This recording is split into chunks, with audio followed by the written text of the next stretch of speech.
안녕하십니까. 예민수의 경제 토크 시작합니다. 오늘은 하태민 주식TV 하태민 대표님과 함께 하반기 증시 전망을 알아보도록 하겠습니다. 어서 오십시오. 네, 안녕하십니까. 네, 우리 하태민 대표님은 주식 선생님이시죠. 네, 우리 수아나 리튬 그죠. 초기에 네. 관심 없을 때 촥 소리를 얘기해 주셔가지고 엄청 네. 한번 또 강한 시세가 그죠. 그리고 네. 들어갔고요. 2차 전지 얘기도 좀 할 거고 일단은 하반기 전망부터 하겠습니다. 7월 흐름들이 7월 첫날 좀 반짝했다가 이후에 좀 조정들입니다. 하반기 시장은 네 대체적으로 증권사 시각은 조정 후의 재상승을 보고 있는데요. 네. 우리 날카로운 시각을 보신 하태민 대표님 시각은 어떠십니까? 네, 우리가 또 우리 예 박사님하고 제가 워낙 경험이 오래되다 네. 보니까 우리 일반론부터 좀 얘기를 하면 예.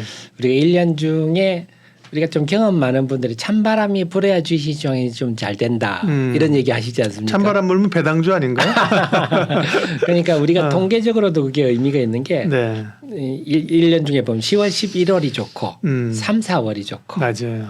근데 유독 7월이 또 괜찮습니다. 음. 그래서 참 의외인데 근데 1년 중에 나쁜 시기가 8월이 좀 많이 나쁩니다. 예, 5월도 안 좋지 않나요? 8월, 6월, 5월. 네. 그래서 5월은 주로 이제 배당 자금들도 나가고 네, 자금이 네. 주로 빠져나가요. 그래서 보면 우리 경험 많은 분들 일반론 얘기가 좀 많습니다. 찬바람이 불 때 가을에 좀 한 10월, 11월 되면 네. 주식사면 재미가 있고 여름에는 또 지루한 또 휴가기도 하고 덥기도 하고 이러다 보니까 근데 유독 7월은 우리나라도 좀 통계적으로 좋은 편이고 7, 8월 중에서도 7월은 괜찮고 8월은 별로군요. 아주 나쁘고 1년 중에 가장 나쁩니다. 네네.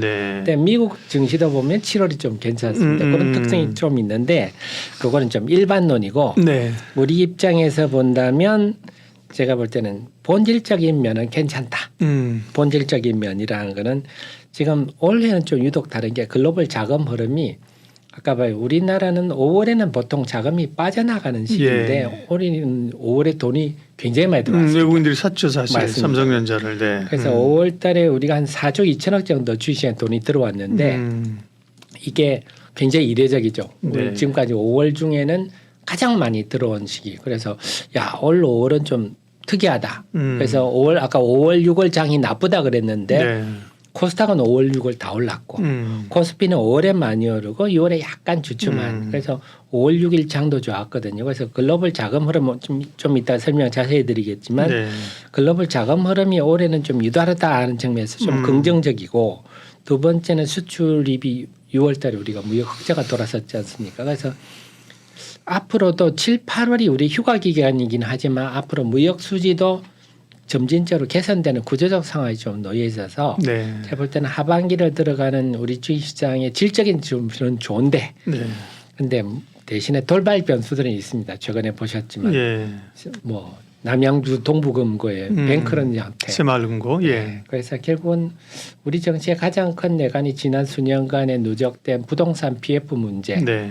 근데 그게 최근에 또 GS 건설의 부실 시공까지 겹치니까 맞아요. 이제 건설업에 대한 시각이 더 안 좋아지다 보니까 또 PF 연장 문제가 또 불거질 맞아요. 수 있는 네. 문제거든요. 그래서 마침 이런 일이 겹쳐서 우리 경제의 가장 큰 뭐 돌발 변수를 할 수 있는 PF 문제가 있고 네. 또 중국이 또 어떻게 될지 중국 경제도 지금 굉장히 싸늘한 상황인데 미국하고 또 이래가지고 최근에는 뭐 흑연도 수출 중단하겠다. 네. 뭐 겔마늄에 이어서 흑연도 그래서 이 중국과 관련한 여러 변수들이 또 있을 수 있어서 하반기에는 돌발 변수가 있는 부분이 있기 때문에 네. 전체적으로는 본질적인 거는 좀 괜찮은데 돌발 변수가 있어서 마음은 놓을 수는 없겠다. 이렇게 대응하시는 게 맞는 것 같습니다. 언제 뭐 편안하게 간 적이 있나요? 항상 그죠. 호재와 악재, 강세론과 약세론이 늘 있는 게 시장이고요. 그 유명한 얘기 있잖아요. 마크 트웨인이 얘기한 게 월별로 제가 정확한 어딘 기억 안 나는데 이거 예를 들면 지금 대표님 말씀하신 거라면 1년 중에 마크 트웨인이 그런 얘기 했거든요. 뭐 6월과 7월, 8월 그다음에 뭐 1, 2월은 안 좋다. 그리고 또 안 좋은 달이 있으니 3, 4, 5, 7, 8, 9, 6, 1 결국 다 안 좋다. 그 마크트웨인이 그렇게 얘기했거든. 작가답게 그죠. 네. 몇 달 얘기하고 몇 달은 안 좋고 나머지 안 좋은 달을 다 채워넣어서 12달. 그만큼 변동성이 있는 게 시장이고요. 맞습니다. 네. 5월은 사실 올해도 뭐 셀인 메이 그죠. 뭐 맞습니다. 난리 불수를 폈는데 결국 올랐고. 맞습니다. 2월에는 이제 좀 혼조권이었고. 네. 5, 6월이 올해 좋았던 거는 그러면 다른 요인보다도 아까처럼 외국인 자금이 수급이 유입됐다. 네. 얼마나 그 외국인이 산 것이고 좀 주춤하지 않습니까 외국인들이? 네. 그럼 외국인 더 살까? 왜 이제 사다가 조금 팔지? 이런 궁금증이 있거든요.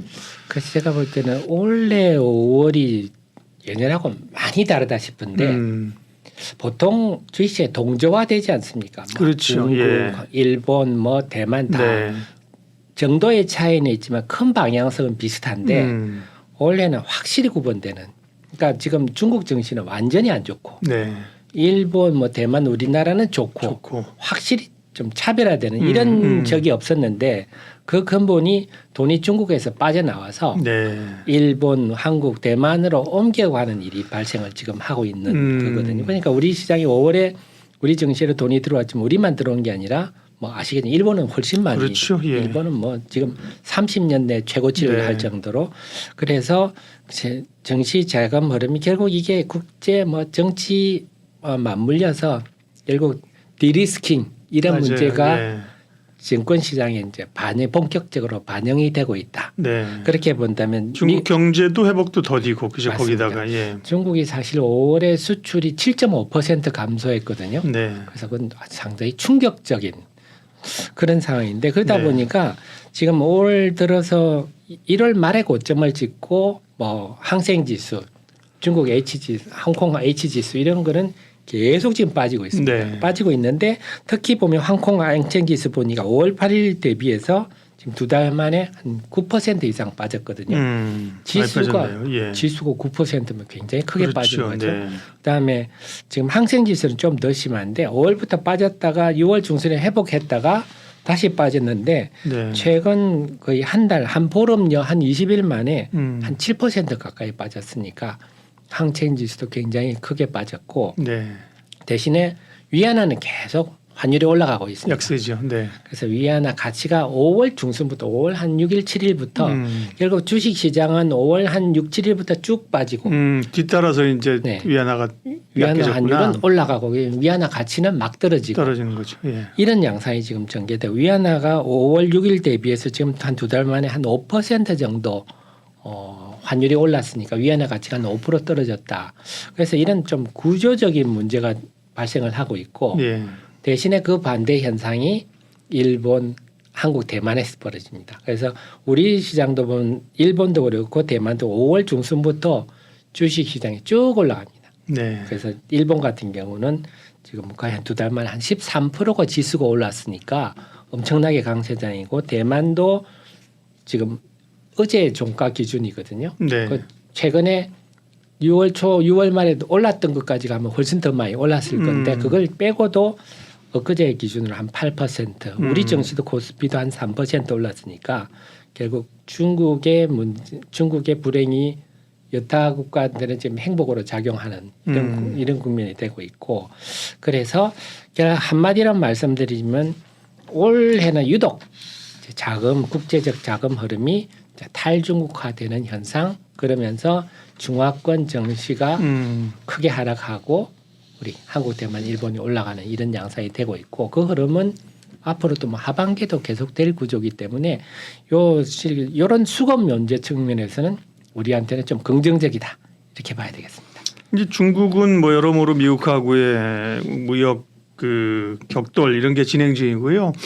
대만도 이제 중국하고의 관계 때문에 양안 관계가 어려우니까 사실 뭐 대만 쪽에 있었던 시설들이 일본 쪽으로 좀 가고 이래서 대만도 별로 안 좋을 줄 알았더니 말씀하신 거 보니까 대만도 수익률이 좋았네요. 그죠? 맞습니다. 네. 그래서 기본적인 틀은 중국의 우려들이 자금이 나와서 일본, 대만, 한국으로 왔다. 잘 설명을 해 주셨고요. 우리 사실은 이제 위안화만 약한 게 아니라 뭐 엔화도 약하고 맞습니다. 원화도 약하고 그런데 이제 우리는 수출이 굉장히 중요한데요.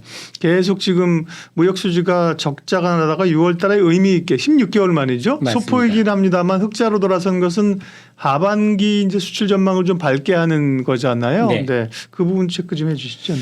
그래서 너무 중요한 분 네. 지적해 주셨는데 우리나라 뭐 아시겠지만 제1의 수출 품목이 반도체죠. 반도체입니다. 반도체 중에 한 반 이상이 뭐 중국 쪽으로 가는데 네. 결국 우리가 반도체를 중국에 가서 중국이 걸음을 만들어서 해외로 수출하는 구조인데 지금 반도체가 그렇게 급감했다는 것은 중국이 그만큼 해외로 수출하는 게 지금 뭐 잘 공장이 탈중국하고 있다 이런 네. 것도 말하는 거고 또 하나가 중국이 휴대폰 시장이 한 2년 이상 계속 줄어들고 있거든요. 그러니까 중국이 사람들이 휴대폰 살 돈이 없다. 내수가 그만큼 위축되고 있다. 이런 걸 동시에 말해주는데 네. 그래서 우리 반도체가 뭐 거의 반토막 이상 날 정도로 많이 줄어들었었는데 최근에는 반도체가 조금 이제 회복하고 있습니다. 금액이 물론 작년 동기 대비는 여전히 나쁘지만 그런데 그걸 상쇄하는 게 자동차 부분이. 그래서 우리가 지금 놀라운 일 올 상반기 보면요. 미국의 자동차 시장이 GM이 1등이고 그다음에 도요타가 2등이고 네. 그런데 우리 현대기아차가 4등입니다. 음. 그러니까 혼다가 6위거든요. 이제 전에는 혼다를 우리가 꺾을 수 있을까 했는데 혼다는 우리보다 저 밑에 와 있고 그래서 우리나라 자동차 산업이 결론적으로 말씀드리면 반도체가 확 줄어들었다가 더 이상 줄어들 데가 없어서 반등하고 있는데 반도체 감소분을 자동차가 이제 상쇄하는 시기 정도가 5월이라고 저는 보거든요. 그래서 제가 5월 달에 보면서 우리 무역 수지가 좀 구조적인 변곡점에 왔구나. 그래서 반도체는 더 이상 쪼그라들 상황이 없는데 자동차를 상쇄하고 있으니까 더 이상 무역 적자가 커질 수가 없겠구나 했는데 6월에 이제 이 무역 수지가 11억 달러 크게 등장을 했습니다. 그래서 이게 말하는 게 앞으로 7월, 8월 뭐 휴가 기간이라서 좀 변수는 있겠지만 하반기에도 무역 수지는 크게 적자가 날 가능성은 별로 없다. 아니면 좀 더 흑자 기조가 좀 더 이어질 수 있다. 물론 이제 거기 속에서 이제 볼 거는 자동차가 만약에 뭐 수출이 차질인다든지 이런 일이 있으면 그렇겠지만 우리가 하반기에는 대체로 반도체도 저점을 찍고 회복한다로 가고 있지 그렇죠. 않습니까? 예.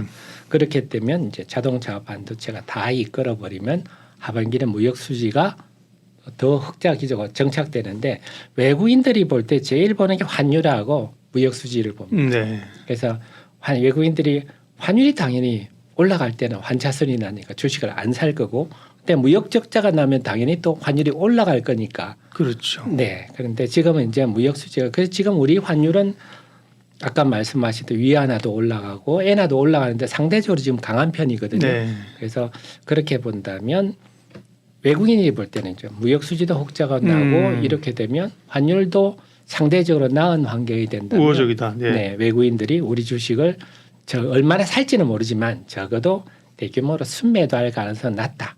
그래서 수급상 보면 하반기 우리 시장을 둘러싼 수급 환경은 이런 측면에서 볼 때 좋다 이렇게 봐야 되겠습니다. 네. 자, 하반기 증시 전망하고 있습니다. 대체적으로 이제 변수는 뭐 항상 있지만 변수는 남아 있을 수 있지만 대체적으로는 긍정적으로 해석을 하고 계시고요. 시장의 주도주 측면에서 보면 어떨까요? 이제 뭐 상반기에는 2차 전지가 워낙 강했었고 5월, 6월 하면 사실은 우리가 챗 GPT가 몰고 온 AI 열풍으로 국내 반도체 소부장들도 올랐었잖아요. 네. 그런데 이제 이런 이제 AI 열풍이 하반기에도 계속 될까? 네. 뭐 좋게 보는 사람들은 이제 혁명이라고 하고 있고요. 네. 또 뭐 며칠 전에 약간 노이즈가 이제 뭐 챗 GPT 검색량이 좀 줄어들었다. 맞습니다. 막상 조정받을 때 그런 뉴스 딱 나와요. 그죠? 그래서 이제 AI를 어떻게 보고 계세요? 네. 참 이거는 어쨌거나 지금 말씀하신 대로 네. 뭐 검색량도 들고 가입자도 조금 줄었다 네. 이런 얘기도 좀 나오는데요. 분명한 거는 이런 열풍이 주가에 반영된다 하는 거고 근데 다시는 우리가 아셔야 될 거는 이 AI 열풍이 분명히 좀 지금 아직까지는 막연한 기대감이다. 그래서 뭐 이미 저희 예민수 경제 토크 때 네. 아주 뛰어난 분들이 벌써 출연하셔가지고 쫙 설명을 잘 해주신 걸 제가 보고 네. 내가 가서 저 얘기는 하면 안 되겠다 이런 생각이 좀 들었는데 겸손의 말씀을 또. 네. 그래서 제가 전체적으로 보는 느낌은 구체성은 결여돼 있다. 그래서 뭐 한미 반도체가 장비가 TC 본딩 장비가 네. 들어간다. 뭐 이렇게도 단정적으로 얘기를 하시는 분도 네. 있지만 뭐 증권사 리포트 보면 안 들어간다. 리포트도 있습니다. 그래서 뭐 이오 테크닉스가 드릴링 장비가 들어간다. 뭐 이런 얘기도 하지만 사실은 뭐 하이닉스 직원한테 물어봐도 그 긴 반도체 라인 중에 그 장비가 들어가는지 안 들어가는지 아는 사람이 과연 몇 사람이나 있을까? 이런 거고 만약에 한미 반도체는 이오 테크닉스 가서 또 질문을 합니다 해서 장비 들어갑니까 한다고 해서 그 회사가 뭐 어느 장비가 뭐 어느 공정에 들어간다고 확인해 줄 때도 없거든요. 그렇죠. 반도체는 특히 아시겠지만 굉장히 보수적인 곳 아닙니까? 네. 그러니까 우리는 상상은 할 수 있습니다. 네. 아, HBM3가 해서 이런 공정이 있으니까 후공정에 이런 장비가 들어갈 수 있겠지 하고 지금 상상하는 거지 실제로 그 장비들이 들어가는지 들어가면 얼마나 들어갈지 이런 거는 지금 모른다는 거거든요. 그래서 지금 분명히 인지하셔야 될 그렇다고 제가 AI라는 이런 관련 후공정 장비들이 부정적이다 이런 얘기하는 거 아니고 다만 분명히 아셔야 될 거는 기대감으로 좀 올랐다 땡겼었다 이것도 맞습니다. 거죠. 기대감이라는 예. 거지. 그거를 철석같이 믿고 야 앞으로 막 HBM이 가면 장비가 엄청 매출이 늘어가지고 엄청 네. 자겠다. 이렇게 생각하시는 건 좀 무리가 있지 않느냐. 그래서 지금 분명한 거는 가장 수혜주는 SK 하이닉스다. 네. 그거는 분명합니다. 예. 하지만 거기에서 파생되는 부품이라든 장비주들은 아 우리가 좋아지겠지 정도의 생각이지 실질적으로 그걸 완전히 그걸 확인하는 건 앞으로 한 2, 3년 지나야 되지 않을까. 그래서 그걸 염두에 두시고 대응하시는 게 필요할 것 같습니다. 네. 그러면 이제 섹터 얘기 뭐 추후에 자세히 할 수도 있겠지만 기본적으로 주도주 얘기하면 2차 전지는 조금 쉬다가 다시 에코프로가 발동을 걸면서 가는데요. 하반기에 2차 전지가 상반기처럼 주도주로 다시 시장을 주도하겠느냐 이것도 큰 관심사거든요. 네. 그래서 사실은 제가 우리 방송 오늘 계획하기 전에 네. 원래는 저도 이제 AI 관련한 네. 반도체 장비나 소재주들을 말씀을 좀 종목별로 드려야 되겠다 생각했다가 앞에 나온 전문가들 영상도 네. 보고 또 그러시더라고요. 개인 투자자들이 사실 대부분이 올 2월, 3월 열풍처럼 막 하늘 끝 모르고 올라가도 2차 전지에 대부분 물리셔가지고 지금 다들 엎드려 계시더라고요. 네. 그래서 2차 전지가 어떻게 될까요? 하는 질문을 많이 주셔가지고 예. 저도 주제를 바꿔서 좀 2차 전지를 말씀을 드렸는데 우선 제가 기본적으로 말씀드리는 네. 거는 기본적인 사항만 좀 예. 매도를 잘 하셔라. 음. 그래서 2, 3월만 해도 2차 전지가 정말 하늘 끝없이 올라갈 것만 같았지 않습니까? 그게 지금 석 달째 이렇게 초라한 조정을 받을지. 그리고 마찬가지입니다. AI도 마찬가지입니다. 네. 지금 하늘 끝없이 올라갈 것 같지만 2차 전지가 벌어졌던 일이 안 벌어질 수가 없는데 2차 전지와 AI의 차이는 AI는 막연한 기대감이지만 2차 전지는 다 실질적으로 수혜를 보고 있지 않습니까? 매출로 나타난 수혜를 보고 있고 앞으로도 성장할 수밖에 없는 구조다. 그런데 누가 더 많이 득을 볼까 안 볼까 이런 그런 고민이거든요. 차이죠. 네. 예. 그래서 2차 전지 될까 안 될까의 얘기는 아니죠. 그죠? 맞습니다. 네. 그래서 2025년, 26년 정도부터 사실 전기차가 본격하게 열린다. 그때 되면 웬만한 자동차 메이커들이 연간 한 200만 대 이상 전기차를 생산할 구조가니까 네. 아직도 지금은 워밍업 단계다. 그걸 좀 염두에 두셔야 되겠고 그렇기 때문에 저는 2차 전지는 여전히 우리가 비관할 일이 아니다. 여전히 날개질을 언제 하느냐의 문제인데 제가 볼 때는 7월 3일이 뭔가 의미 있는 변곡점이 아니었나. 좀 예. 이따 자세히 좀 설명드리지만 7월 3일이 에코프로에 대해서 외국인의 공매도가 급속히 줄어드는 날이거든요. 예. 그리고 7월 3일은 테슬라와 리비안이 깜짝 실적을 발표한 네. 날입니다. 그러니까 7월 3일이 뭔가 실적 측면에서라든지 수급 측면에서인가 딱 정한 마침 그날이 다 벌어졌기 때문에 변곡점이 될 수 있는 변곡점이 될 수 있을 것 같은데 앞으로 물론 주가가 어떻게 진행될까 예. 봐야 되겠지만 의미 있는 일이 7월 3일 날 좀 벌어졌다 이런 생각이 좀 듭니다. 네. 매도를 잘하자. 잘하고 싶죠. 어려워서. 그래서 매수는 기술이고 매도는 예술이라고 그러지 않습니까? 네. 그죠? 네. 어렵습니다. 네. 근데 제가 늘 말씀드린 거는 한 번에 그냥 저점에 오케이 왕창 사. 고점에 내가 딱 팔면 그 다음날 떨어지는 거 없습니다. 그죠? 네. 선수들도 그거 못합니다. 그죠? 그러니까 나눠서 사고 그죠? 네. 리스크 줄이고 팔 때도 조금 분할 매도하고 맞습니다. 네네. 근데 제가 특히 왜 매도를 예. 강조드리냐면 우리는 뭐 예전에 뭐 상한가 한가 4%대 맞습니다. 시대를 네. 본 사람이니까 네. 지금 30%는 사실 굉장히 엄청난데 네. 요즘 보면요. 그 1년 농사를 단 며칠 만에 다 망치는 분들이 저도 주변에 꽤 봤습니다. 그러니까 최근에 올라가는 주식을 주로 보셨겠지만 하한가 치는 종목이 꽤 있거든요. 네. 그래서 최근에 본 종목은 한 사흘 이상 뭐 지난번에 무슨 사건 난 종목이 아닌데도 그렇게 네, 떨어지는 네. 거니까 그분이 이틀 하한가 칠 때 벌써 뭐 주변에 물어보니 연락 두절됐다. 그러니까 평생에 일고 온 게 단 이틀 하한가 만에 싹 없어지는 그리고 특별히 뭐 레버리지 썼으면 뭐 말할 것도 없는 거죠. 그러니까요. 근데 그렇게 하는 분들 또 레버리지를 또 쓰거든요. 또. 맞습니다. 네, 맞아요. 그리고 또 어제도 제 아는 지인이 예. 또 누가 뭘 하더라 좋은 종목이다 이 정보를 듣고 저한테도 막 추천하던 전공계 아닌 분인데 네. 그걸 쳐다보고 있는데 어제 한가를 가버렸어 그 종목이. 네. 그래서 그걸 보면서 사실 30%는 게 엄청나게 큰 거 아닙니까? 그거를 네. 그래서 제가 이렇게 보면서 우리가 주식 투자를 할 때 먹는 거야 먹고 안 먹고의 문제지만 제때 못 팔면 손실이 지금은 엄청나게 클 수 있는 그래서 우리가 주식을 뭐 못 먹었다고 해서 큰 문제가 생기지는 않지만 네. 팔 때 제때 못 팔면 손실이 엄청 크면 그건 치명적이지 않습니까? 그런데 요즘 주식시장이 참 우리나라도 그렇고 해외도 그렇고 참 변동성이 심하고 올라갈 때는 막 무섭게 올라갔다가 빠질 때는 무섭게 빠져버리니까 저는 그걸 보면서 참 매도를 뭐 2차 전지든 AI든 매도를 잘 하는 게 참 살아남는 길이구나. 잘 지키는 길이구나. 그런 생각이 좀 듭니다. 증시 스토리 가운데 그런 게 있잖아요. 어디 모임에 갔는데 전문가한테 주식을 막 물어보기 시작하면 조심하고 저희들끼리 결론 내하고 전문가한테 이거 사라고 하면 조심하는 게 아닌데 팔아야 된다 그죠? 예? 전문가가 옆에 있는데 아이고 에코프로 사세요. 아이고 차 대표님 사세요. 이거 10배 가요. 이러면 이제 그때 팔아야 된다는 얘기. 맞습니다. 예. 하태민 주식TV 하태민 대표님과 먼저 큰 그림의 하반기 증시 전망 또 주도주 이야기 마무리하겠습니다. 고맙습니다. 네, 감사합니다.